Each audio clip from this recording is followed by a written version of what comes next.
Hello and welcome everyone. So अब हम बात करते हैं अपने सीड साइंस के इस चल रहे सीरीज में पांचवें लेक्चर के बारे में। और जो है ये हमारा पांचवा लेक्चर है, ये एक तरीके से most of the important lecture भी होगा।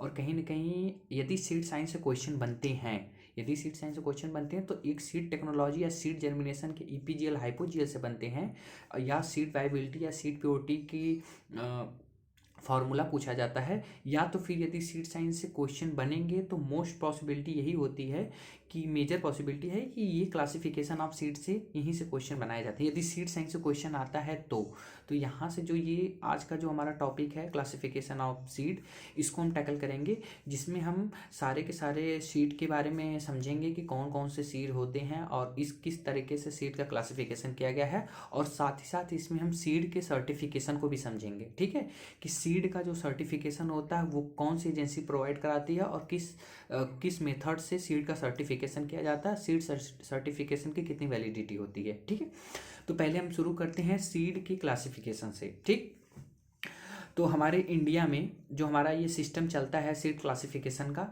एक्चुअल ये 3 जनरेशन सिस्टम पे बेस्ड होता है, यानी कि 3 जनरेशन सिस्टम पे ही आधारित होता है हमारा क्लासिफिकेशन ऑफ सीड। ठीक है, सीड क्लासिफिकेशन ऑफ सीड का मतलब होता है कि सीड का वर्गीकरण किस कौन कौन से सीड होते हैं जिसको हम किस किस कैटेगरी में रखते हैं, कौन से ऐसे सीड होते हैं जिसका यूज केवल प्रोडक्ट मतलब कि सिलेक्शन के लिए किया जाता है, किस सीड का यूज प्रोजनी के लिए किया जाता है, किस सीड का यूज मार्केटिंग के लिए या कमर्शियल प्रोडक्शन के लिए किया जाता है। तो सीड के क्लासिफिकेशन में सारे इसी को मतलब डिटेल्स में डिस्कस करेंगे। ठीक है, तो शुरू करते हैं क्लासिफिकेशन ऑफ सीड में। तो पहले मैंने बताया कि अपने यहाँ इंडिया में 3 जनरेशन सिस्टम चलता है, यानी कि सीड का क्लासिफिकेशन अदर देशों में वेरी हो सकता है, लेकिन इंडिया की यदि बात की जाए तो यहाँ पे 3 जनरेशन सिस्टम चलता है। ठीक है, 3 जनरेशन सिस्टम का मतलब होता है बेसिकली यहाँ पे 3 ही सीड होते हैं, एक ब्रीडर, एक फाउंडेशन और एक सर्टिफाइड। ठीक है, ब्रीडर, फाउंडेशन और सर्टिफाइड, इन्हीं 3 के बेस्ड पे ही सीड का क्लासिफिकेशन किया जाता है। ठीक, तो हम लोग पढ़ते आए हैं या हम लोग पढ़ते हैं कि सबसे पहले जो इनिशियल सीड होता है उसमें न्यूक्लियस सीड होता है, फिर ब्रीडर होता है, फिर उससे फाउंडेशन बनते हैं, फिर लास्ट में आपका सर्टिफाइड बनता है। ठीक है, एक ट्रूथफुल लेवल सीड और एक रजिस्टर्ड सीड, वो अलग अलग होते हैं। तो बेसिकली जो हमारे इंडिया में होती है वो बेसिकली जो गवर्नमेंट के स्पॉन्सर करती है या जो गवर्नमेंट के अधीन होती है वो होती है 3, केवल ब्रीडर, फाउंडेशन और सर्टिफाइड। मतलब देखिए, क्वेश्चन घुमाने वाला कैसे आपसे क्वेश्चन आपको घुमाएगा कि आपको क्वेश्चन में पूछेगा कि जो क्लासिफिकेशन ऑफ सीड है वो कितने मतलब उसका कितना प्रकार है या वो उसको कितने भागों में बांटा गया है। तो बहुत सारे लोग रट के बैठे हैं कि एक न्यूक्लियस हो गया, एक अपना ब्रीडर हो गया, एक फाउंडेशन हो गया, एक सर्टिफाइड हो गया, और कुछ कुछ लोग उसमें रजिस्टर्ड भी जोड़ देते हैं, तो वो सोचेंगे कि टोटल 5 सीट है। एक्चुअल में हमारे यहाँ 3 जनरेशन सिस्टम ही चलता है, इसको याद रखना।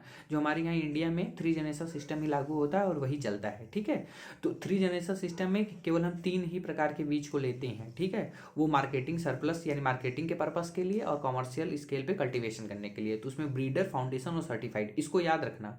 ब्रीडर, फाउंडेशन और सर्टिफाइड, यही 3 सीड हैं जिसका हम लार्ज स्केल पे यूज करते हैं। बाकी जो रजिस्टर्ड सीड है वो अपने इंडिया में नहीं चलता है, और एक ट्रूथफुल लेवल सीड है वो गवर्नमेंट उसको स्पॉन्सर नहीं करती, वो यानी कि वो प्राइवेट कंपनी बनाती है, उसको मैं आगे बताऊंगा। ठीक, तो शुरू करते हैं। सबसे पहला है, देखिए, जो न्यूक्लियस सीड है उसको इसलिए 3 जनरेशन सिस्टम में नहीं रखा जाता क्योंकि उसकी न तो मार्केटिंग की जाती है न तो उसका कमर्शियल कल्टीवेशन किया जाता है। ठीक है, तो इसलिए जो न्यूक्लियस सीड है उसको उसमें नहीं रखते, लेकिन न्यूक्लियस सीड को इंक्लूड इसलिए कर लेते हैं क्योंकि वो इनिशियल सीड होती है, क्योंकि इसी न्यूक्लियस सीड से ही ब्रीडर, फाउंडेशन और सर्टिफाइड बनेंगे। ठीक है, तो जो न्यूक्लियस सीड होती है इसी न्यूक्लियस सीड से ब्रीडर सीड बनता है, इसीलिए इसको इंक्लूड करते हैं। लेकिन जो 3 जनरेशन सिस्टम आती है तब हम इसमें इसको ऐड नहीं करते। ठीक, तो जो सबसे पहला होता है न्यूक्लियस सीड को ही इनिशियल सीड बोला जाता है। ठीक है, न्यूक्लियस सीड को डेवलप कौन करता है, तो न्यूक्लियस सीड को प्लांट ब्रीडर डेवलप करता है। जो न्यूक्लियस सीड होती है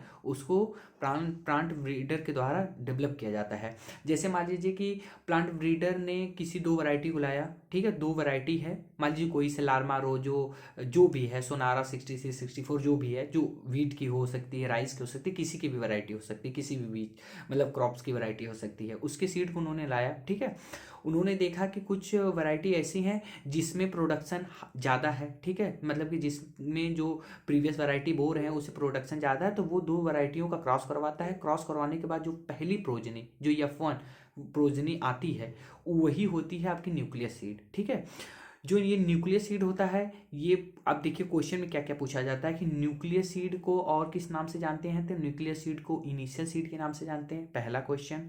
दूसरा क्वेश्चन ये बनता है कि न्यूक्लियस सीड को कौन प्रोड्यूस करता है, तो न्यूक्लियस सीड को प्लांट ब्रीडर प्रोड्यूस करता है। ठीक, दो हो गया, एक इनिशियल सीड कहते हैं और दूसरा इसको प्रोड्यूस करता है प्लांट ब्रीडर। ठीक, जो न्यूक्लियस सीड होती है, न्यूक्लियस सीड की न तो मार्केटिंग की जाती है, न तो इसका कॉमर्शियल कल्टीवेशन किया जाता है। इसको याद रखना, न्यूक्लियस सीड की न तो मार्केटिंग की जाती है, न तो ही इसका कॉमर्शियल कल्टीवेशन किया जाता है। ठीक है, अब जब इसकी न मार्केटिंग की जाएगी, न इसका कॉमर्शियल कल्टीवेशन किया जाएगा, तो इसका तो न कोई टैग कलर होगा और न ही इसका कोई टैग होगा। ठीक है, न इसके टैग का कलर कोई होगा, न इसका टैग, क्योंकि जब मार्केटिंग की ही नहीं जा रही है तो इसमें टैग देने का और टैग कलर का कोई मतलब ही नहीं बनता। ठीक है, तो इसलिए न्यूक्लियस सीड का न तो कोई टैग कलर होता है, न तो कोई आपका टैग होता है। ठीक, अब उसके बाद जो न्यूक्लियस सीड होता है, इसमें क्या करते हैं कि न्यूक्लियस सीड में इसकी जेनेटिक प्योरिटी और फिजिकल प्योरिटी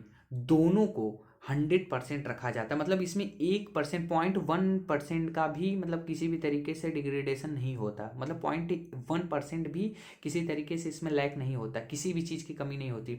उसमें जो जेनेटिक प्योरिटी रहेगी, यदि मान लीजिए कि आपके पास 1 kg की सीड है, 1 kg आपके पास बीज है, तो उस 1 kg में 1 kg प्योर ब्रीड होगा। ठीक है, और उसकी जेनेटिक प्योरिटी भी 100% होगी और उसका क्या नाम है, जर्मेशन परसेंटेज भी 100% होगा। न्यूक्लियस सीड का जेनेटिक प्योरिटी का मतलब होता है यदि 1 kg आपके पास सीड है तो उस सीड में अदर कोई सीड नहीं होगा, कोई इनर्ट मैटर, ठीक है, कुछ नहीं होगा, कोई कंटेमिनेशन नहीं होगा, मतलब उसमें कुछ भी नहीं होगा, वो 100% उसी प्योर सीड होगा वो। ठीक है, तो इसीलिए इसकी जेनेटिक प्योरिटी 100% होती है और जर्मिनेशन परसेंटेज भी इसका 100%। मतलब आपने यदि 100 सीड को अपने फील्ड पे लगाया तो वो 100 के 100 को ही, मतलब जो 100 के 100 आपके सीड हैं वो सारे के सारे जर्मिनेट करेंगे। इसीलिए इसकी जर्मिनेशन परसेंटेज 100% और जेनेटिक प्योरिटी भी 100% होती है। ठीक है, तो ये रहेगी न्यूक्लियस सीड। अब आता है, अब इसी न्यूक्लियस सीड से, ठीक है, जो ये न्यूक्लियस सीड होती है ये बहुत स्मॉल स्केल पे, ठीक है, इसका प्रोडक्शन किया जाता है बहुत स्मॉल स्केल पे। अब इस न्यूक्लियस सीड से बनाया जाता है ब्रीडर सीड। ठीक है, न्यूक्लियस सीड से बनाए जाते हैं ब्रीडर सीड या डेवलप किए जाते हैं ब्रीडर सीड। ठीक है, तो इस कह सकते हैं कि जो ब्रीडर सीड होती है वो न्यूक्लियस सीड की प्रोजेनी होती है, कह सकते हैं ना, क्योंकि न्यूक्लियस सीड से ही ब्रीडर सीड बनाए जा रहे हैं। तो इसलिए जो न्यूक्लियस सीड होती है, जो ब्रीडर सीड होते हैं वो न्यूक्लियस सीड की प्रोजेनी होती है। ठीक है, अब न्यूक्लियस सीड से ब्रीडर सीड फर्स्ट बनाया जाता है। देखिए, ब्रीडर सीड, फाउंडेशन या सर्टिफाइड, इसमें दो दो स्टेज होती हैं, एक फर्स्ट एक सेकेंड, एक फर्स्ट एक सेकेंड। जैसे breeder seed first, breeder seed second, फिर ब्रीडर सीड फर्स्ट होगी, ब्रीडर सीड सेकेंड के बाद foundation seed first, foundation seed second, फिर फाउंडेशन सीड फर्स्ट के बाद फाउंडेशन सीड सेकेंड के बाद सर्टिफाइड सीड फर्स्ट और सर्टिफाइड सीड सेकेंड। ठीक, तो देखिए, न्यूक्लियस सीड के बाद बनाए जाते हैं आपका ब्रीडर सीड फर्स्ट।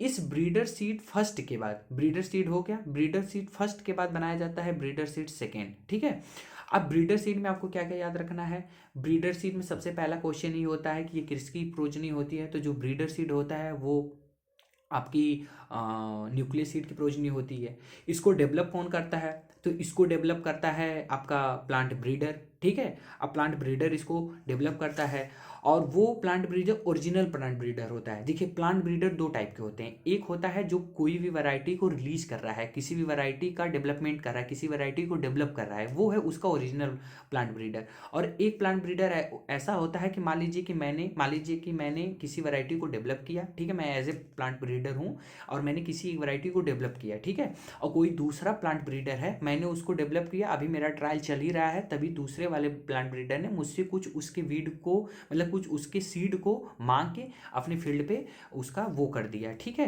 तो वो हो गया डुप्लीकेट प्लांट ब्रीडर।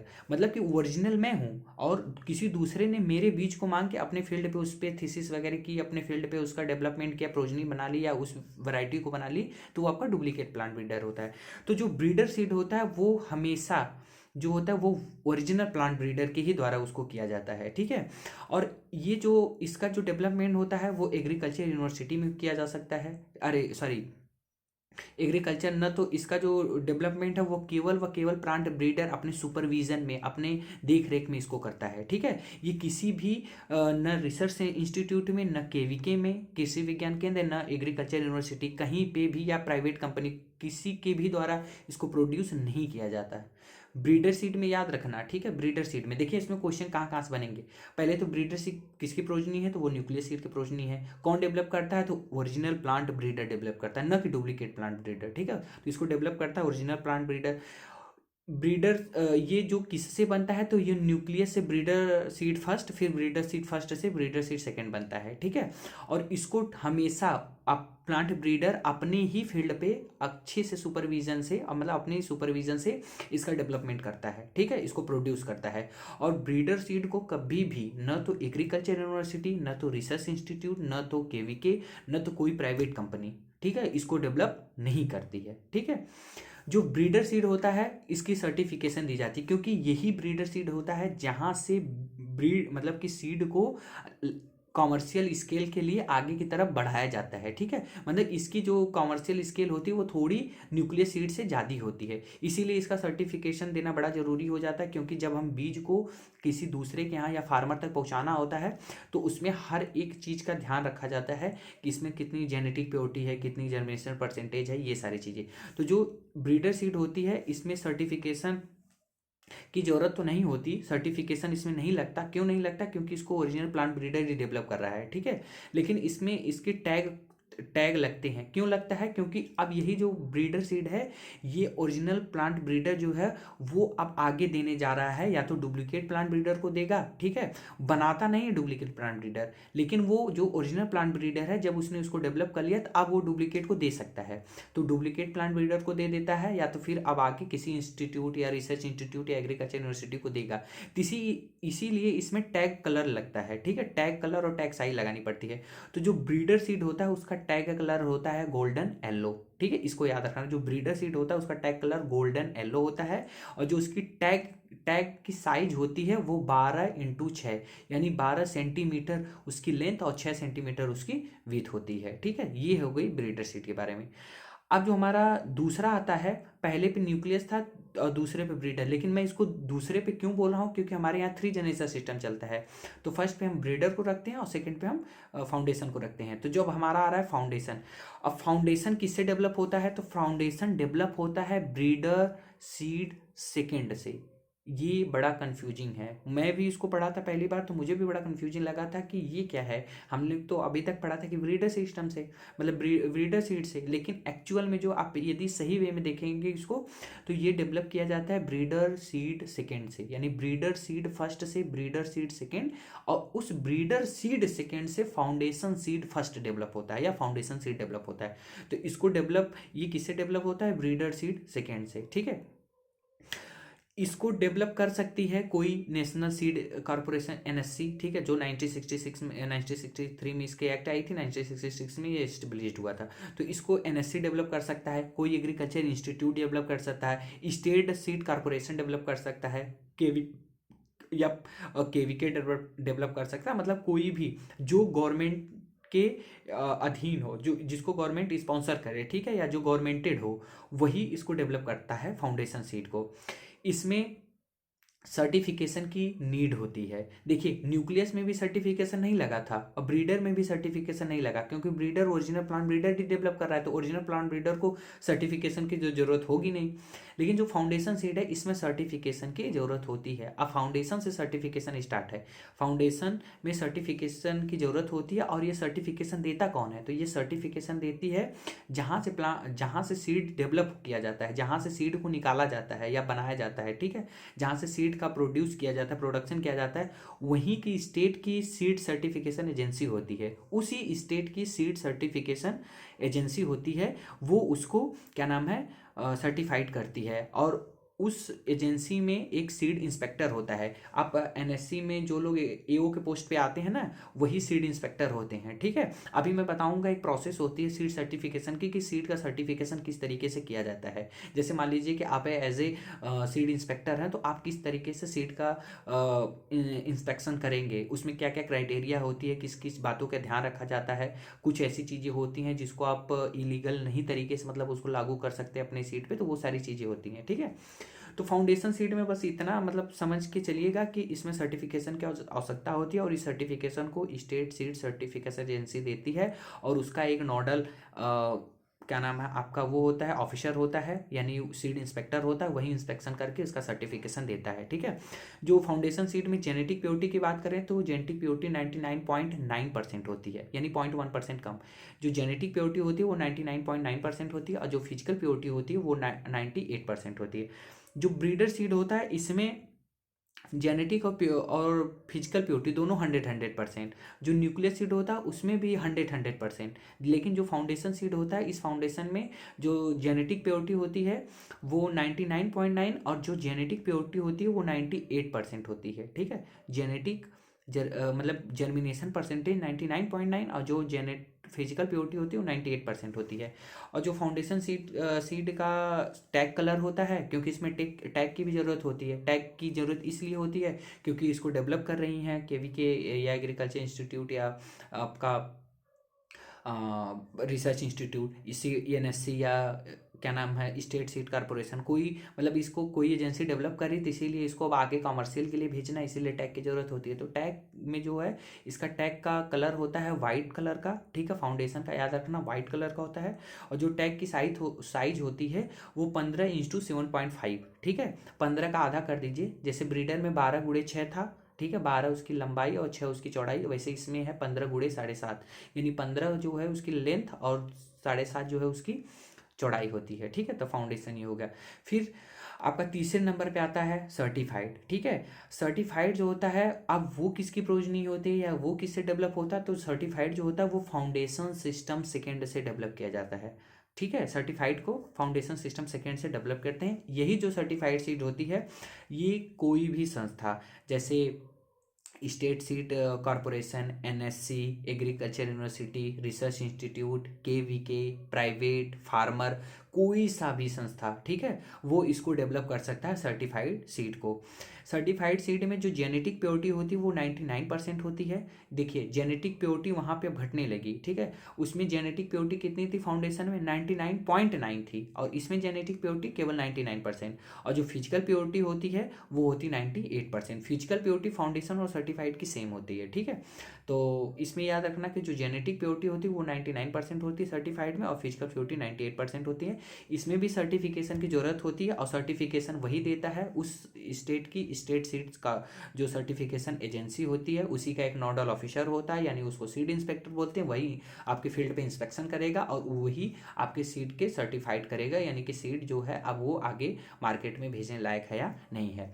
जो सर्टिफाइड सीड होता है उसका टैग कलर होता है अजर ब्लू कलर का, और इसके जो टैग की साइज होती है वो एकदम फाउंडेशन सीड के सेम होती है, 15x7.5, ठीक है। 15 इसकी लंबाई और 7.5 इसकी आपकी चौड़ाई, ठीक है। तो ये था 3 जनरेशन सिस्टम, ठीक है। अब हम बात करते हैं कुछ अदर सीड की जो अपन हमारे इंडिया में तो नहीं चलता, लेकिन बाहरी देशों में इसका यूज किया जाता है, ठीक है। तो चौथे नंबर पे आपका आता है, चौथा नंबर नहीं है, ये अलग है, 3 जनरेशन सिस्टम से अलग है। अब आता है रजिस्टर्ड सीड, ठीक है।